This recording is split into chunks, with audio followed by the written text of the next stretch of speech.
अलावा ताउन ऑफिस जी इतने जितना मैं ज़ाहिरी जी गल है अगर इजाज़त हो मैं पहले थोड़ी देर बहना चाहना। मेरा नाम है जुल्फ़िकार अली तनोली लेकिन अंजम के नाम ने ज़्यादातर पुकारा जुलता जुल्फ़िकार अली अंजम शोबे से मेरा नाम है। तो मैं 89 विच इस फील्ड कदम रखा है।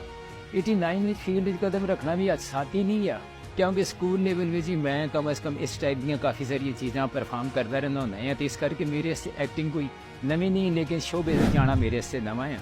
89 तो फिर स्टार्ट की स्टेज शोज़ मेरा ख्याल है महीने में 5 6 8 स्टेज शोज़ होंगे रहते। एबटाबाद की टीम आ गई, मनसेरा की आ गई, पिंडी तो आ गई। बहुत अच्छा एक इन्वायरमेंट असा मिलता होंगे। असी इतने इस तरीके के स्टेज ड्रामे करते रहने होंगे करनी अल्लाह की करनी।